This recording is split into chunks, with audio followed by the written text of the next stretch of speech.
boy GOC at muli nandito kayo sa aking channel Rapture of Battle /GOC TV at ito ang undercard sa ating 2v2 tournament Season 2 Elimination Second Round. At shoutout nga pala syempre Speed Clothing, shoutout sa Geek Bar, shoutout sa Lil Norman Brands, shoutout sa South Trinity Hip Hop Movement, Rapture Rap Battle MCs at sa lahat. Kaya kung alam nyo na, Rapture makes some of the fucking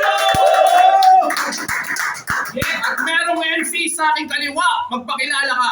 Yo, verse Vexa ng Slam Duelas and yun lang. Yeah. At merong MC sa aking kanan, magpakilala ka. Reso G ng Bigo. Shoutout nga pala sa babies ng ng mga original gangster kila Baby Nasotel, Ate Sid, Ate White, Ate Bornak, sa lahat ng OG family.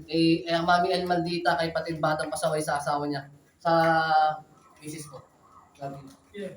Yeah, shoutout palagi Ingay Likha. Para malaman ko sino mauna, jacket po tayo guys. Sino gusto mauna? At pag-usapan na nila ang mauna sa round 1. Preso G, ready ka na? Preso G, go! Yo! Sino ba ba? Ikaw ba yung kalaban ko? Pasensya ka na, nagtatanong lang. Base sa kalagayan mo, may bilang ka na ba? Di kasi ikaw inaasahan ko. Natural lang, mamatay yan kung wrong number, tinatawagan ko. Round 1 game! Yeah! Nangingi ako ng laban. Hindi DOC. Binigay sa akin, Casey. Kaya ang talunin to sa laban para sa akin easy. At kung akala mo, mananalo ka, hoy! Casey, imposible! Casey, imposible. Napaka-dope ba ng linya? Nabanggit ko na kanta, di mo man lang naawitan. Di ba may jowa ka na? Tapos buntis pa siya. Yung jowa mo, hindi mo totaling mahal. Nadisgrasya mo lang kaya nagawa mong panindigan, pero deep inside, ang nilalaman pa rin ng puso mo, yung ex mong si Cristal. Ayan. Inuna kasi yung puto bago yung puso. Ano sa pakiramdam nung nabalitaan mong may iba na siyang sinusubo? Kaya nasayang lang yung pag-imas-imas mo yung Cristal. Di pala kayo yung meant to be.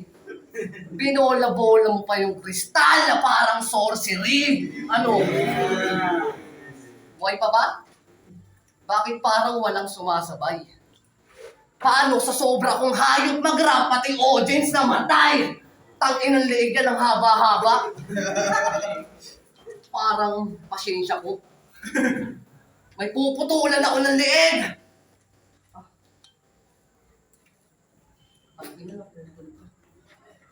Sabi ko naputol. Natural na disconnect na Kasi sabi na kay Lilwan, na ang nasa bayabasan ay nasa bayabasan kahit nabalik na rin. Ha? Ano yun? Yung puno yung nakahiga tapos yung nakatayo? Bobo! Pag binaliktad ko yung bayabasan, ang tanong, nasabay ba? Hindi mo na-take yung JD, kaya paano ka sasabay sa Cashman? Kung tinalo ka lang nung may dilihensya sa pangalan. Rito, hindi ko si Husky. Nangihingi ka ng idea. Bakit? Porket tinalo niya si Harvest? Kala mo makakaani ka? Di porket nauna ka sa akin magtanim, kalabaw na ako sa kanya, Tawanan nyo! Makukuha nyo, aliw. Di naman nakakapagtaka kung tatawanan ka ng mga tropa mong kapwa mong baliw. At no regrets, baka yung audience nakabasa sa rental. Kulungan pala to ng may mga sayang, ako yung pinakamagaling sa mental. Ano, dugtong natin yung pagkahilig mo sa meditate? Ilalabas nyo itong may sakit, pakipalo ng medical certificate, naka-indicate naman doon yung rason na mamamatay ka sa tosatset. Hindi! Huwag ka nang mamili! Basta pangalan ko nakalagay doon sa cause of death! Sumali ka dito for the sake of fame. Itong feeling ginto ng underground, tinapat kagad sa grade of flame pagka right hook, heavy jab. Itong left hook, deadly cup. Mamumuti, mata neto, na para bang si Petiwap. Verse, easy na lang. Lyrics ko, nananagbang. Itong gun bars may showtime, kaya nga si Ryan Bang. Ito itong parcel hindi makakalsot. Ako yung custom na barumbado. Yung delivery niya, palyado. Tapos tatapat sa merong cargo. Sabi sa akin ng ilan, focus daw. Puta, paano ako magpo-focus kung tingin ko sa kalaban ko, bonus round. Ang taas-taas ng tingin mo sa sarili mo. Kala mo ikaw yung pinakamalakas repa? Papatay ako na nagkukunwaring goat. Ako yung preso na si Orlando Estrella. Tara laro! Tignan natin kung sino yung hustler. Tumbang preso yung takbo. Ako na bahalang magpatalsisakan. Yeah! At yun ang round 1 ni Presto Chito para sa the round 1 versus Bexa. Ready ka na? Go! Kumusta, Dok? Bigyan mo agad ako ng ex-con. Hindi naman ako murder. Binigyan mo tong ex ng may ex para bigyan din siya ng ex sa may poster. Inaanak mo to. Sa parte na yon, hindi ko maintindihan. Paano magiging inaanak to? Ngayon ko palang to mabibinyagan. Artistahin tong inaanak mo! Guwapings! Halatang bibenta. Pasok sa TV, rated PG. Itong PG, patay gutom sa eksena. Patay gutom sa atensyon. Patay gutom sa palakpakan ng mga tao. At sa mga nakikinig, dapat hong nalaman nyo na alila ng palakpakan. Kasi nga, PG yun, kalaban ko. PG. Preso G, PG yun, kalaban ko. PG yun, kalapate. Gab. Lalaking, mababa ang lipad. In other terms, bayaring lalaki. How ironic, hindi ka namang pintor pero nagbebenta ka ng imahe. Speaking of imahe, alam niyo ba kung bakit ganyan napili niyang pangalan? Ganyan napili niyang imahe? Ganyan napili niyang pagkatao? Para tunog gangsta, para di na siya molestahin ng kanyang mga tito. Tangina, isa lang yan sa 5 dahilan na tatalakayin natin dito. At pang-apat na dyan ay yung dahilan magtunog astig sa harap ng maraming tao. Magtunog astig sa harap ng maraming tao. Kala mo yata, yung ganyang pangalan, mag-boom. Mukha kang enemy.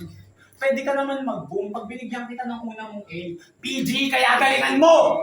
At pangatlo, proud salot sa lipunan. Panay showcase ng mga kaso na wala naman siyang kinalaman. Piling ka lang ang puta. Malaman-laman ko yung kaso niya.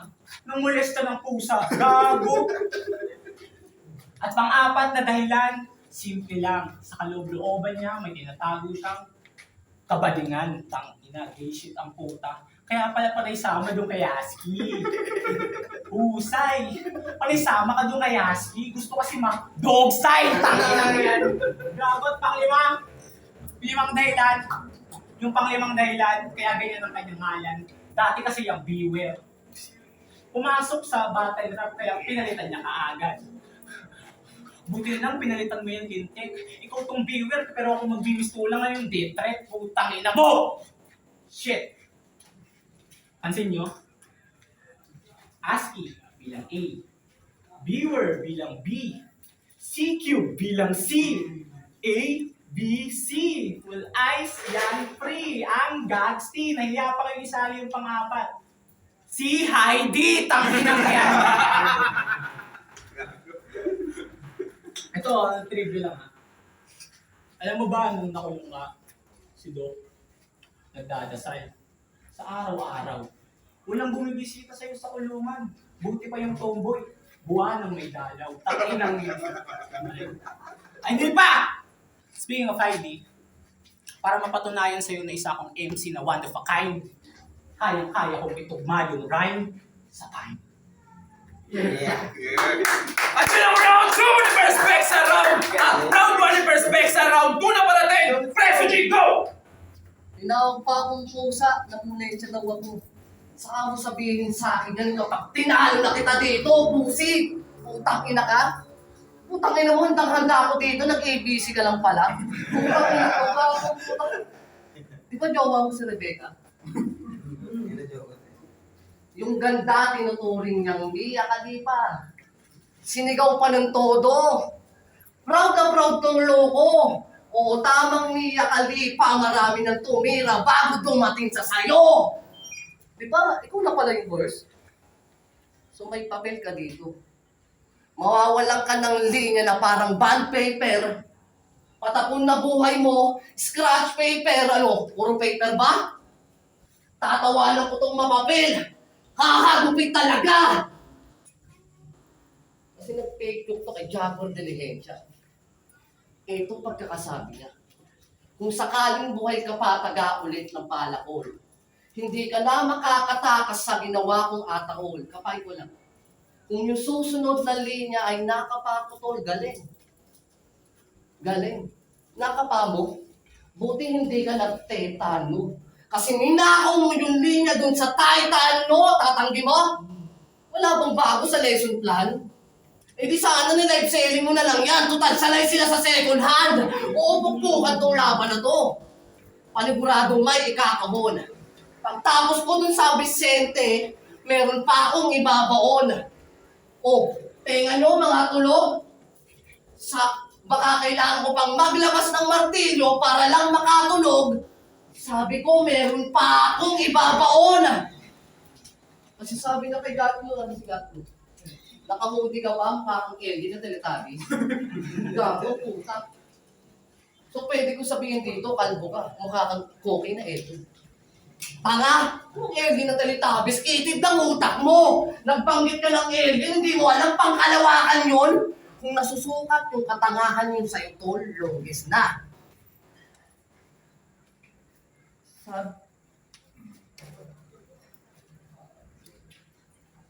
Hindi mo ano to? Isingil? Mukhang hindi niya ito kaya mag-elevate. Kung eto, dinner ko tonight, dapat nilagay nyo sa serving plate. Kasi yung gutom ko, malala na. Patay ito sa akin, matik. Galing mo, hindi ko makita. Ganyan pa kasing tumatik. Kahit magsulat ka ng magsulat, ma-HB man itong kalaban ko, yung W pa rin napupunta sa akin, HB. W, yung init ko, hindi mo kayang patay na gaya mo na rapper. Pag kinuha mo, temperatura ko, sasabog pati thermal scanner, ano? Kaya mo yan?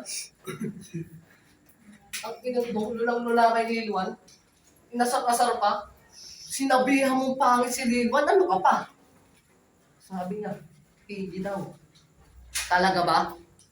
Bakit mo alam yung pangalan yung viewer? Taga-suporta kita! Hindi pa ako naglalabas. Ngayon pa lang to. Easy ka lang. Kung ganyan sasabihin mo, pwede ka nang tumigil. Ang ina mo, naglaro ka ng lahat sa pulo. Di ka pa rin nagkatitulo. Tanga! Real talk. At yun ang round 2, Preso G, round 2! Naparating, first Bexa! Go! Tangina, dinamay pa yung jowa ko. Kaysa naman sa jowa mo, mukha ni Majin Buu, gago. Tangina nito. Tapos pangalan pa si Majin Buu. Anyway, tangina na yan. Unang batin mo to! Iwan welcome daw kita, sabi ng ino. Ako ang magsisilbing gabay mo sa impyernong mundong to. Mapapawat dahil ang mga anghel sa ebanghelyo. Ultima gulang mo magpapapraise para ma-express yung kabrutalan na gagawin ko sa iyong preso. Samantalang sa lamay mo, ako'y magkakape lang sa tabi ng paborito kong espresso. Sa kamatayan mo ang matindi ay hindi na sila masusurpresa. Kasi yung magulang mo, ayos lang sa kanila na mawala ka. Masiisipin pa nila yung tong sa color game kung may tumaya na. Ang ina. Pero at least, ganun kasaklap ang iyong buhay. Pero at least, sa color game, nabigyan mo sila ng kulay. Nabigyan mo sila ng kulay.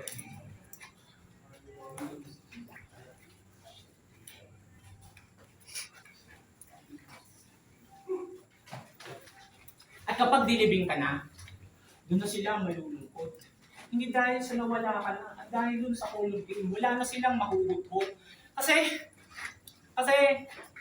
may tanong ko sa'yo. Tingin mo yung magulang mo, mahalaga ka sa kanila. Mahalaga ka sa kanila. Kasi dapat yung ganitong topic, entiendes na. Pilipino parent mindset, yung anak ginawang investment plan. Tanginang yan. Walang nakakaalam ng iyong nararamdaman. Kaya, bakit naging ganyan ang iyong ngalan? Ha? Bakit naging ganyan ang iyong ngalan? Kasi, pumasok ka agad dito sa battle rap. Pinasok ka agad sa ating larangan. Di porket kaya mong bumuo ng rounds, makakapanlamig, kaso kalahati lang. Ano yan, iglo? Tapos kalahati lang, iglo. Buo ka ng buo ng rounds, eh di mo nga kayang pumasok sa sirkulo. Ang inan to,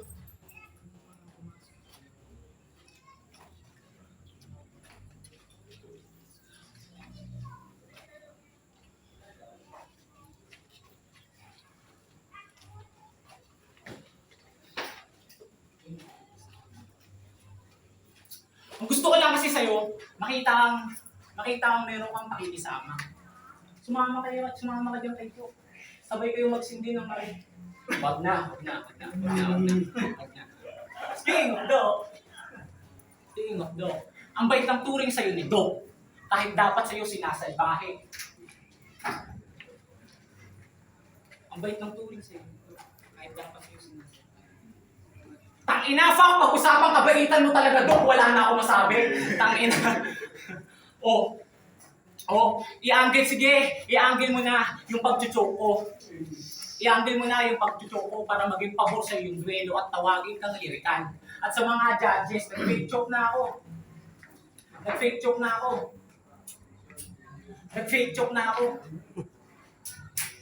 Tinuto ko na, tangin mo. Round 2 na ng dalawa. Ito naman ang last round. Round 3, Preso G! Go!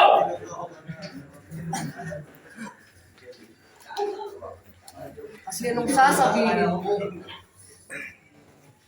sasabihin mo? Na bago lang ako sa liga. Kung ganyan tira, hindi ko yung papayagan. Mas mabuti ng tahimik lang pero may kayang patunayan kung Pacquiao. Punches mo, ito yung pang-apat mo na laban kay Marquez kaya may money down. Boxing, suntukan, kalaban ko kahit nag-disguise. Ito yung kalaban ko kahit nag-disguise. Punches ko, pandayo, tinataog kahit OG, vintage to, naging boss lies. Kung tingin mo sa sarili mo, ikaw yung God of War. Ngayong binigay sa'yo si Kratos to experience yung God of War. Kaya body bag. Pasok nyo na to sa money bag. Malabo mo kung masibak. Sa Rapture, dito tayo pinagtagpo. Sadyang madaming ginto sa underground pero madaming tulad ng tanso.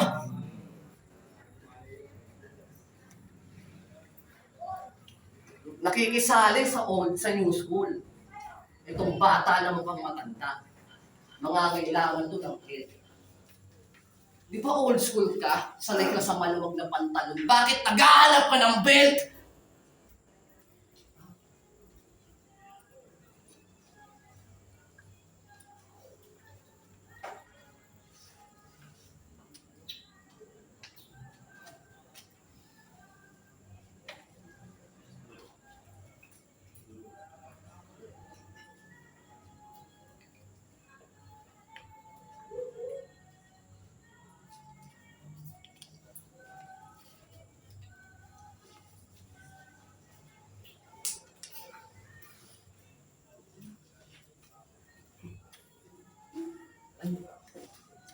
At yun ang last round. Preso G, third round, versus Bexa. Go! Yo!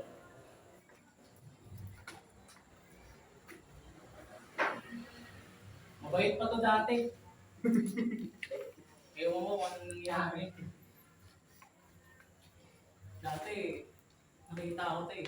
Sabi niya sa akin, yo, verse Bexa. Ikaw pala yan. Alam mo bang masasabi kong isa kang idol? Grabe. Iyain sana kita makinig ng salita ng Diyos. Yun bang Bible study? Bible study? Hay, patay! Yung Bible naging Bible. Talagang bay na bay. Bible, bay na bay. Angin nang yan. Tapos maayos yan. Ayos yan. Pero ngayon para na lang nangyayos. Ang ina, nag-welga sa harap ng simbahan, nag-request yung ostra, lagyan daw ng dipping sauce. Gagong puta! Tapos nung hindi na pagbigyan, lumapit sa harapan. Hinamon ng suntukan si Father. Kung wala daw dipping sauce, sana budburan daw ng cheese powder. Gago! Tang inang kink yan, kadiri yung puta. Gusto mo patunayan ko ng, nagbubot ako ng bangko eh. Gusto mo? Yo. 1 hour prep.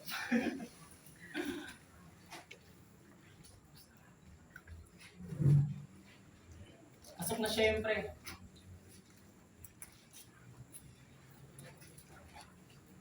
Pasok na syempre si Bexa.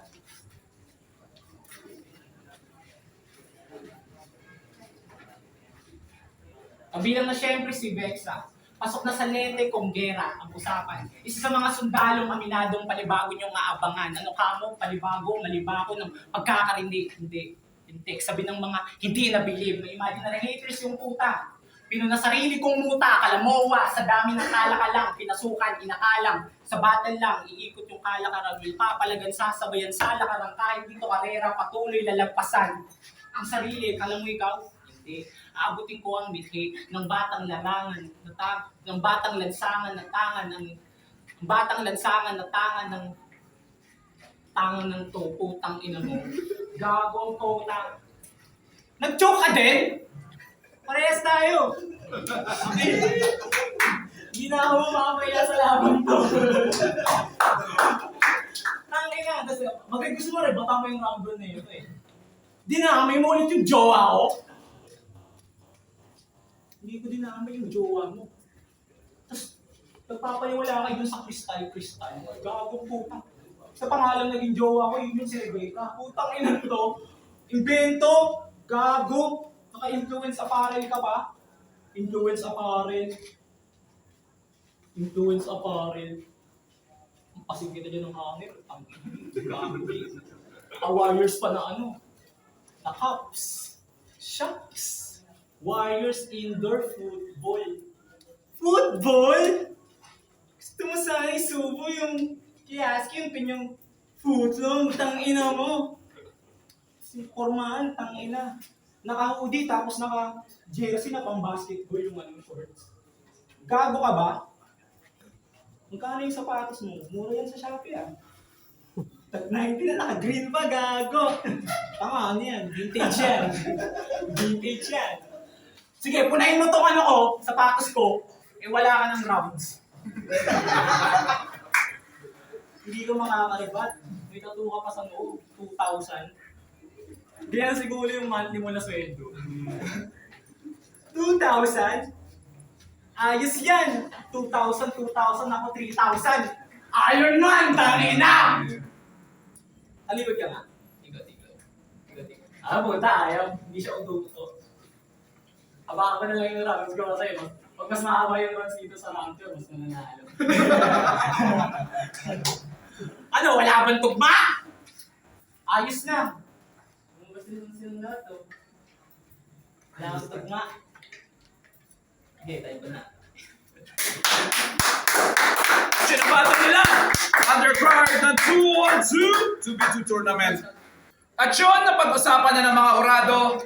Meron tayong bottom 4-1. At ang nanalo sa laban na to, palakpakan tayo para kay Preso G! Shoutout. Shoutout yung sa mga hindi ko na shoutout kanina kay Buddy, kay Ate Sakura, kay Abdul ng Bangsamoro, kay sa Gpam, kay Boss Edsel, kay Pre Aika, kay Mata, kay Pablo, kay Toy, kay Lolo Paps, Ray ng Pico, Ama ng Basagan, kay Master Play sa Crossout. Yo, ano? Ay, sige. Ano ba yun? Yo, shoutout nga pala sa girlfriend ko. Hindi totoo yung mga pinagsasabihan ni Preso. Bate lang to. Criminal talaga yan. Nakakalaya lang yan kaya ganyan pagpasensyahan mo na. And shoutout din sa mga grupo. Pasensya kung ganito, gabi pagkaalat. Ayokong magrason pero ang pogi ko sa lahat. Judges, please step forward. Yung Baloy Narrator. Bumase na lang ako talaga dito sa round 1. Kasi okay naman parehas yung entrada nila. Sa round 2 kasi, ang nangyari, medyo nag-stumble si Preso G pero mas natawid niya ng maayos. Yung kay Burst Bexa pala, kala ko vice versa. Burst Bexa kasi, 2 beses siya. So, para sa akin, doon ko na pinuntusan si Preso G na kanya na yung round 2. Tsaka round 1. Ngayon sa round 3, syempre kitang-kita nyo naman, wala talaga blackout si Preso G. So, binigay ko kay Burst Bexa yung round 3. So, para sa akin, 2-1 Preso G. Yeah. Next judge, please. Yun, please nga pala, syempre. Round 1, binoto ko si Preso G. Sa pagdating sa crowd control, mas lamang si Burst. Pero para sa akin, sa usapang punchline, tsaka lyrical, para sa akin, mas lamang sa round 1 si Preso G, tsaka sa creativity yung mga niya, mas hindi lang nakapokus sa isang lens na nadudugtungan niya pa pati sa round 2, ganun din. Pare sila nag-choke, pero mas kitang-kita naman sa video na mapapanood nyo rin naman na mas lamang talaga siya. Sa round 2 si Preso G, sa round 3, hindi na dati, mas mahaba yung kanya, sabi niya, pero pares na sila may choke, pero mas malinaw kanya yung round 3. Ano? Next judge, please. Doon, binoto si Preso G, alam na bakit. Yun lang. Next judge, please. Kasi, wala akong sulat ngayon. Binoto si Doc. Ay!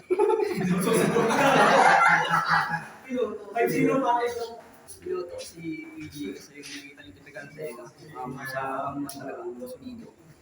Tapos yung round 2 strategies na ang butas. Pero pantay. Tapos yung nangyari sa round 3 is gato natapos. Pero ito patuloy na kaso yung mga hindi na siya masyadong isala. Kaya mas malinis para sa akin si DPD.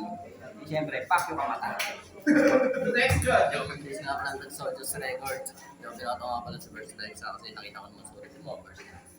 Sinalba niya pa rin yung ilang verse niya. Kaya may preso niya kasi sobrang haba ng slope niya. Alam niya kung papanood niya mo sa video yung more days nga pala verse like. Last judge. Safe na? 5 na? 4-1 nanalo sa laban na to. Palakpakan tayo para kay President! Cut that shit.